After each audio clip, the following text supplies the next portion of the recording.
Les chefs traditionnels des deux communautés, du Grand Katanga et du Grand Kasaï, étaient réunis tour à tour autour du président de la République Félix-Antoine Tshisekedi Tshilombo. Les autorités traditionnelles de l'espace Grand Katanga ont présenté au chef de l'État leurs doléances relatives au comportement de quelques-uns de membres de la communauté du Kasaï qui se caractérisent par les refus d'intégration et le non-respect des us et coutumes locaux, indique le président des autorités traditionnelles du Grand Katanga, le chef Sakundundu, au sortir de cette entrevue. Et quand il y a des problèmes dans toutes les sociétés humaines, le problème ne manque jamais. Dans toutes les maisons, le problème ne manque jamais. Mais quand il y a des problèmes, il faut se mettre autour d'une table pour régler à l'amiable. Nous vivons avec beaucoup de communautés ici, dans cette province.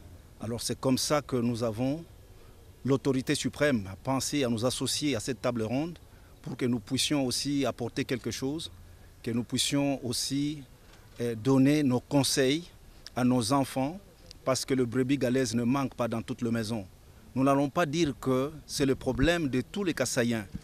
Non, il y a certains compatriotes qui se comportent très bien, mais il y a d'autres qui refusent de s'intégrer. Et ce que nous nous demandons en tant qu'autorité traditionnelle, c'est l'intégration et le respect des us et coutumes.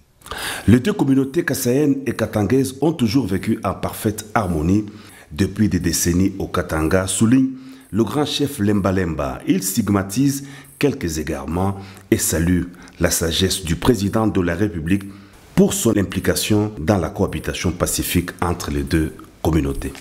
Nous sommes venus le voir pour lui dire qu'il puisse trouver une solution en tant que le papa de tout le monde.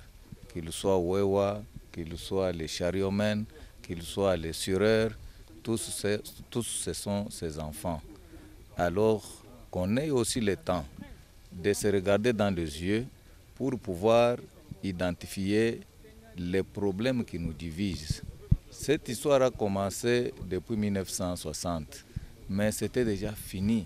Parce qu'en 1984, quand nous sommes arrivés ici pour les études, nous avons trouvé à la Gécamine Exploitation, il y avait comme PDG Moulendambo qui était Songé. À la Gécamine Développement, il y avait Mutamba Dibois qui était Songé aussi. Mais jamais nous avons vu un Katangais soulever son petit doigt pour dire que Moulendambo n'était pas son frère, Mutamba Dibois également.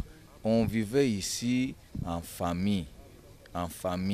Mais aujourd'hui, cette histoire qu'on vient encore de renouveler, ça nous fait honte. Nous sommes venus voir les chefs pour qu'ils puissent trouver une solution en tant que le papa de tout le monde, un père de la nation.